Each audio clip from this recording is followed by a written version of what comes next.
మిత్రులకు హృదయపూర్వకమైనటువంటి నమస్కారాలు। ఈ దినానికి ఫిబ్రవరి 18వ తారీఖు ఈ రోజు మనం సభ జరుపుకుంటున్నటువంటి దినానికి చారిత్రకంగా ఒక ప్రత్యేకత ఉన్నది। సరిగ్గా 11 ఏళ్ల క్రితం కేసీఆర్ గారి సుదీర్ఘమైనటువంటి 14 ఏళ్ల పోరాట ఫలితంగా ఆనాడు పార్లమెంటులో తెలంగాణ కోసం బిల్లు పాస్ అయినటువంటి ఒక చారిత్రాత్మక దినం నాడు ఇవాళ ఆమన్గల్లో రైతుల నిరసన దీక్ష చేస్తున్నాం మనం। ఆనాడు అందరం కూడా ఉద్విగ్నమైనటువంటి క్షణాలతో కళ్ళల్లో సుడులు తిరిగినటువంటి నీళ్ల సన్నివేశంలో పార్లమెంటులో ప్రజల ఆకాంక్షను నెరవేర్చుకున్నటువంటి సుదినం। దురదృష్టవశాత్తు 11 ఏళ్ల తర్వాత ఈ రోజు పచ్చబడ్డటువంటి తెలంగాణలో పచ్చబడ్డ పాలమూరులో రైతులు నిరసన దీక్ష చేయడం, రైతులు ధర్నాలకు దిగడం అనేటువంటిది ఇవాళ మనం జీర్ణించుకోవాలనేటువంటి అంశం। పచ్చబడ్డ పాలమూరుకు కారణం కేసీఆర్ అయితే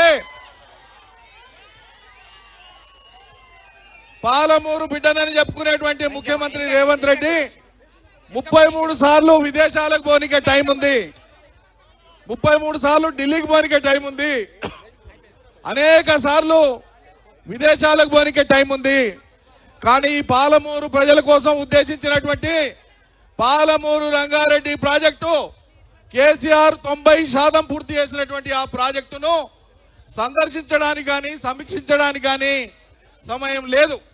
తెలంగాణ వచ్చిన వెంటనే 2015 జూన్ 11 నాడు పాలమూరు రంగారెడ్డికి శంకుస్థాపన చేసి 12.5 లక్షల ఎకరాల సాగునీళ్లు మొదలుపెట్టినటువంటి ఒక మహా జలయజ్ఞానికి శ్రీకారం చుట్టింది కేసీఆర్। ఆనాడు 24,500 ఎకరాల భూమిని సేకరించి చరిత్ర సృష్టించింది, 5 రిజర్వాయర్లు 4 పంపింగ్ స్టేషన్లను పూర్తి చేసింది, 34,000 కోట్ల రూపాయలను ఖర్చు చేసింది।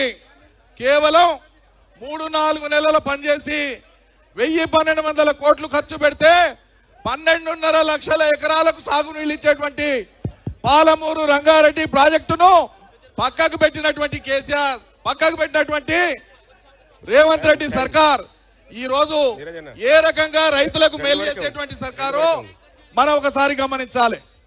ఈ జిల్లా మీద ప్రేమ లేదు, ఈ ప్రజల మీద ప్రేమ లేదు, ఈ ప్రాంత ప్రజల కష్టాల మీద సుముఖత లేదు, దేని మీద ఉంది? అస్తమానం కేసీఆర్ను తిడదామా, విపక్షాలను తిడదామా అని మనం చూసినాం। ఇవాళ బిల్లు పాస్ అయినటువంటి ప్రత్యేక దినం అయితే నిన్న కేసీఆర్ గారి జన్మదినం। ఆకలి అయినప్పుడే అన్నం గుర్తొస్తుంది, అమ్మ గుర్తొస్తుంది। ఇలా తెలంగాణలో కష్టాలు ఉన్నాయి కాబట్టి కేసీఆర్ గుర్తొచ్చిండు, కాబట్టి రోజు గుర్తున్నాడు, కాబట్టి నిన్న గ్రామాన వాడవాడలా కేసీఆర్ జన్మదినం జరుపుకున్నది తెలంగాణ। ఇది ఒక చారిత్రకమైనటువంటి దృశ్యం। ఊరూరా కేసీఆర్ జన్మదినం జరుపుకునేటువంటి సందర్భంలో ఈయన మహానుభావుడు అంటాడు కేసీఆర్ ఆనవాళ్లు లేకుండా చేస్తాను। ఊరూర్లో కేసీఆర్ జన్మదినాలు జరుపుకునే తెలంగాణలో కేసీఆర్ ఆనవాళ్లు లేకుండా చేయడం నీ తరం కానే కాదు, ఇది గుర్తుపెట్టుకోవాలి। అదేవిధంగా ఇవాళ రైతు బంధు మిగతా అంశాలన్నీ కేటీఆర్ గారు మాట్లాడతారు। రైతు బంధుకు సంబంధించి నేను ఒక మాట చెప్తాను।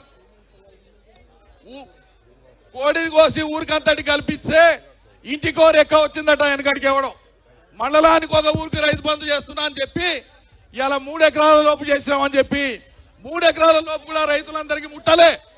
వాళ్ళు చెప్పినటువంటి లెక్క ఇదొక్క మాట చెప్పి నేను ముగిస్తా। సర్కారు చెప్పినటువంటి లెక్క 3 ఎకరాల లోపు ఉన్న రైతులకు మేము రైతు బంధు చేసినామని చెప్తున్నారు। ఎంతమంది చెప్తున్నారంటే 58 లక్షల ఎకరాలకు రైతు బంధు ఇచ్చినాం, 3 ఎకరాల లోపు అంటున్నారు। ఇదే 3 ఎకరాలు ఉండేటువంటి రైతులకు కేసీఆర్ సర్కారు 67 లక్షల ఎకరాలకు ఇస్తే 10 లక్షల ఎకరాలు ఎందుకు తగ్గింది 3 ఎకరాల లోపే అని చెప్పి నేను అడుగుతున్నా। రైతుల్ని తగ్గించి ఎకరాలను తగ్గించి రైతు బంధుని ఎగ్గొట్టేటువంటి ఒక దుర్మార్గ బుద్ధి ఇలా కాంగ్రెస్ సర్కారు చేస్తున్నది। కాబట్టి వీటన్నిటిని గమనించే ఇవాళ రైతుల